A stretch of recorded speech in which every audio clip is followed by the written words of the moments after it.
Hello, my name is Gerhard Dorn and I want to take you on a journey, a random journey, across the ocean of uncertainty with Captain Base and her crew.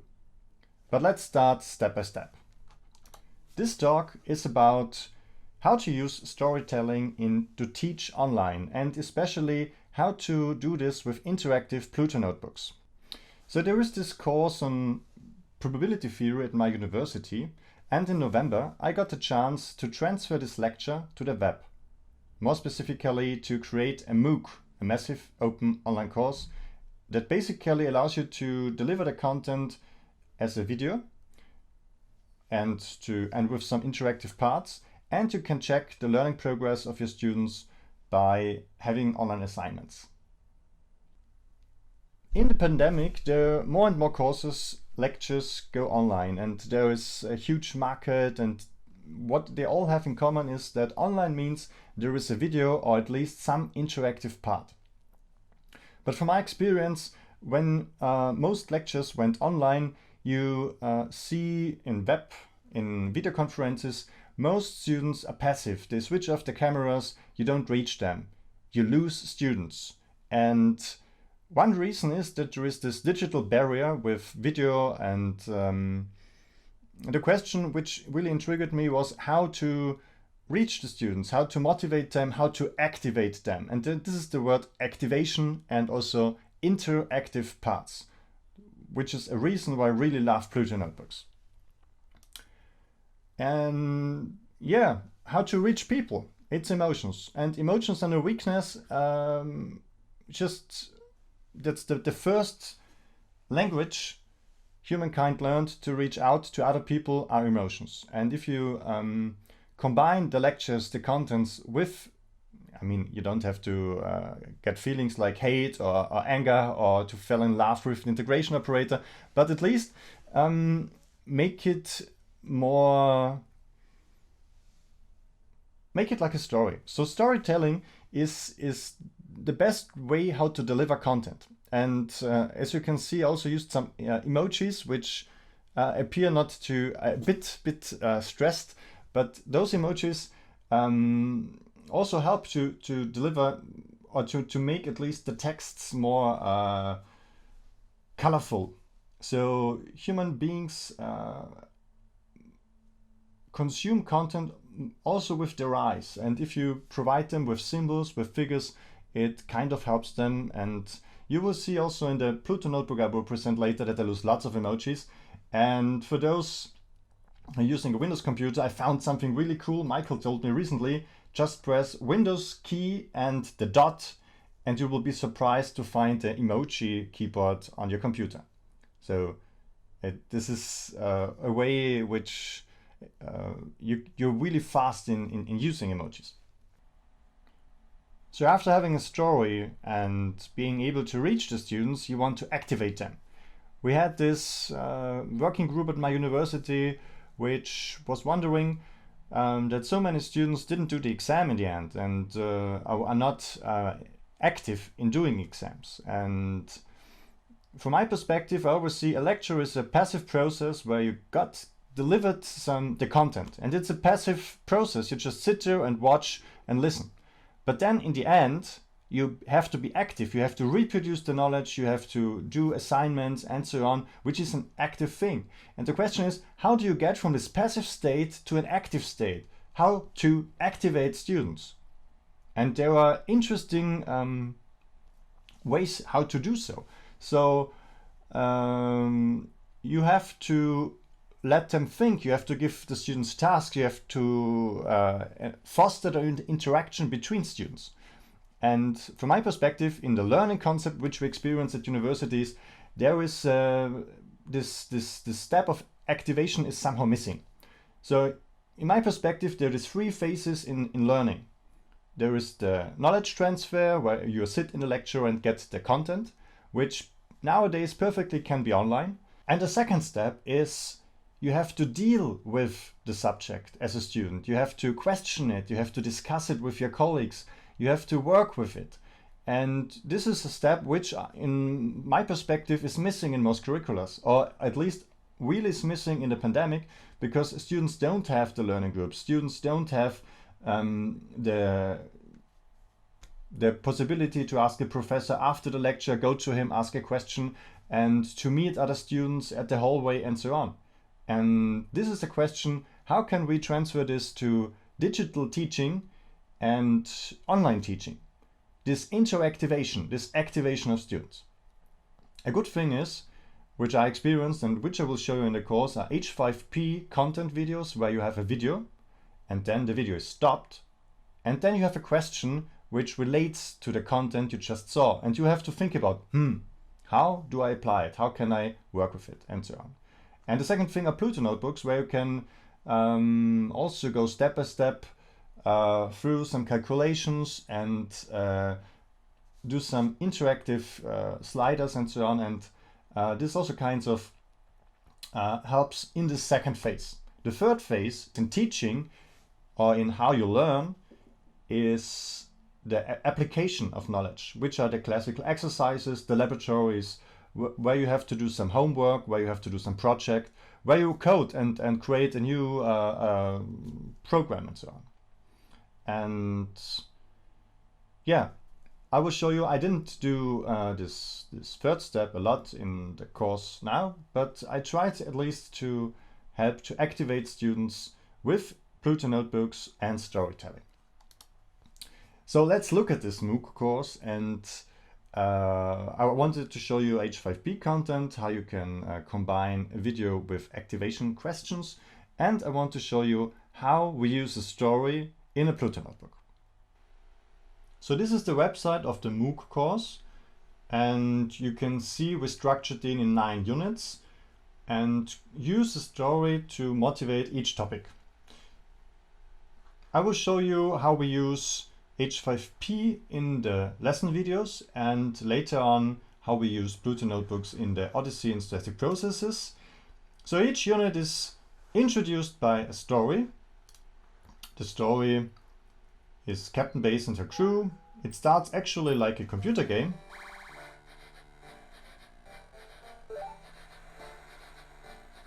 And in the story, on the second, the average yields southwest.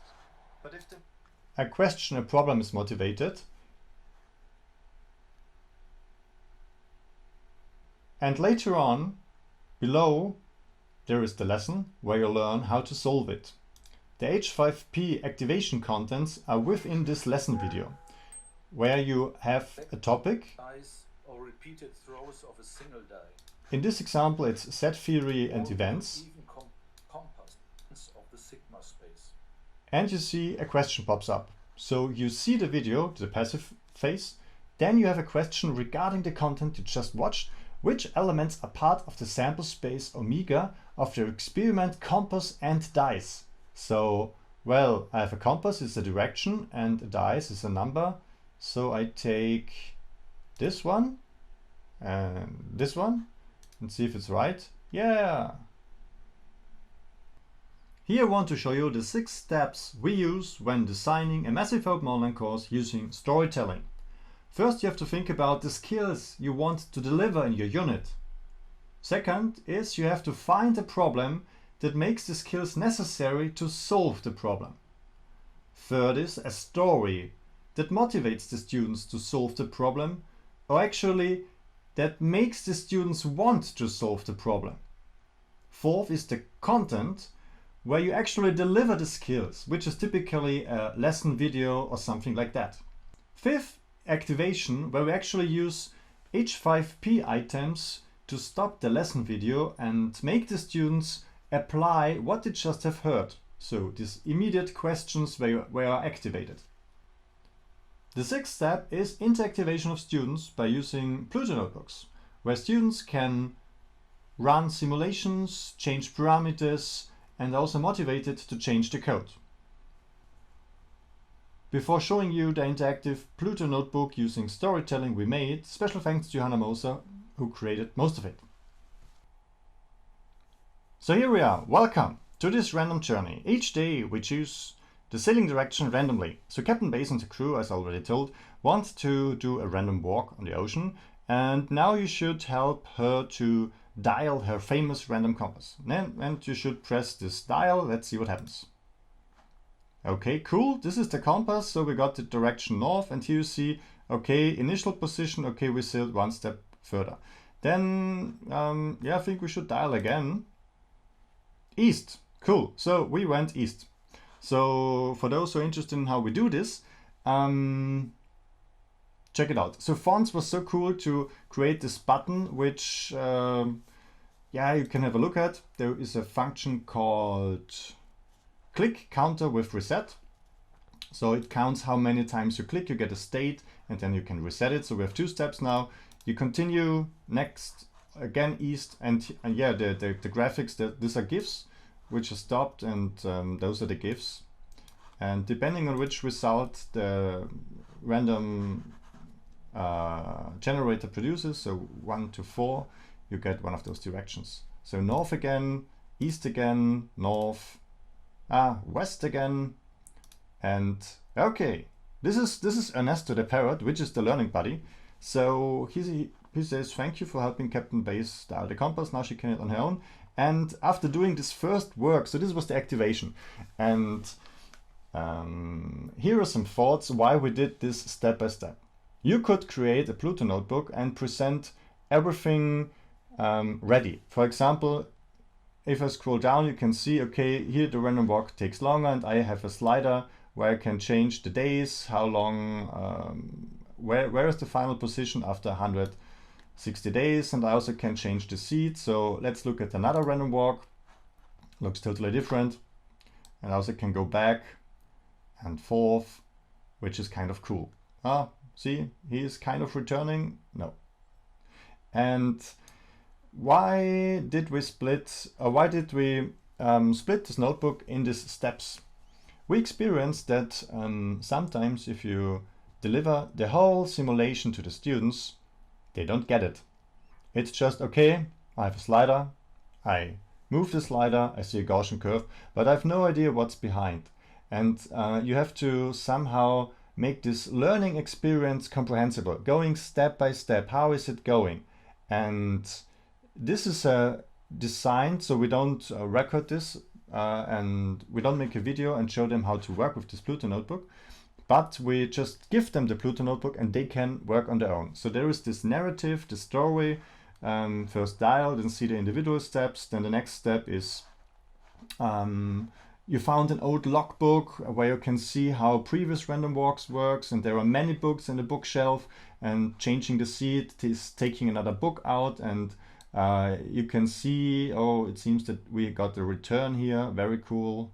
So when the green dot reaches the red dot, we have a return after 89 days, very cool.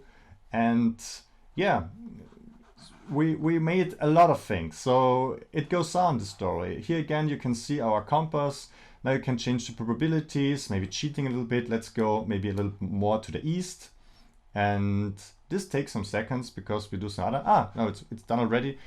You can see the random walk rather goes in the east direction, and let's see different at least you can see the drift. Well, let's see a small episode out of the new video about Bernoulli and how he's feeling on the ship.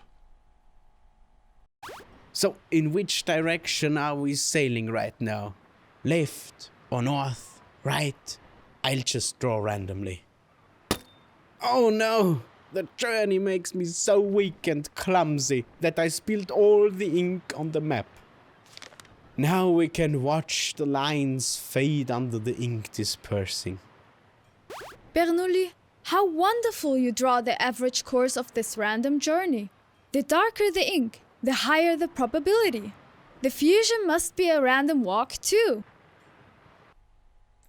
So now we saw how Bernoulli spilled the ink on the map, and how Bayes concluded that this ink could indicate the probability distribution to find the ship on the random walk after some days. And in the Pluto notebook we can actually investigate this. So the next section is dedicated to this probability distribution, and you can take 3,700 random walks, for example. You can change the number of days they sail, and you see the frequencies, how often, where does the ship end, which is kind of this ink stain.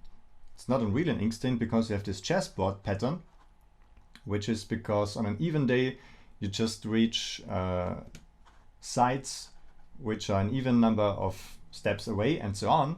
But you can here average 2 consecutive days and you really get a pattern like an ink stain. So we prepared this for the students and matched the story which motivates the problem of a 2D random walk and make it comprehensible with a Pluto notebook.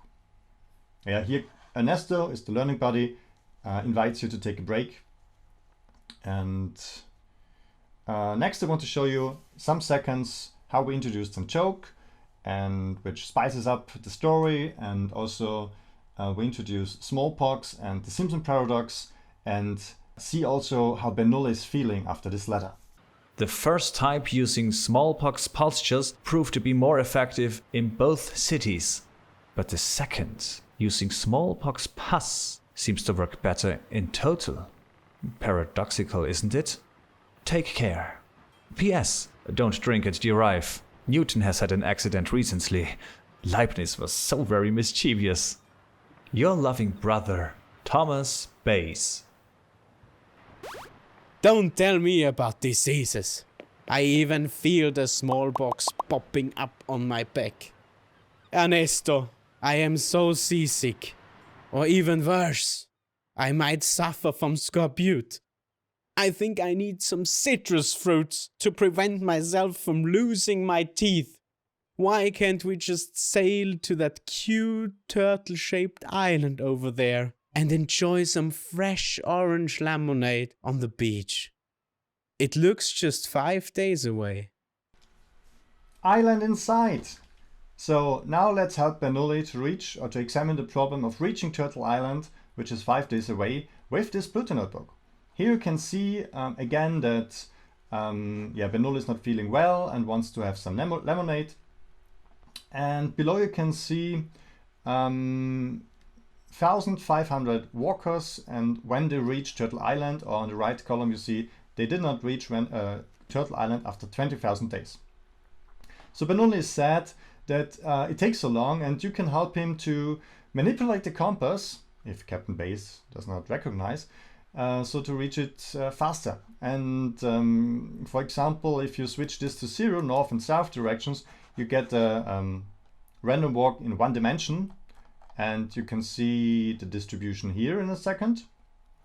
1-dimensional random walk, and the first arrival is after 59 days, at least the median is 59 days. So this is pretty cool, at least for Bernoulli, if Captain Bayes does not check.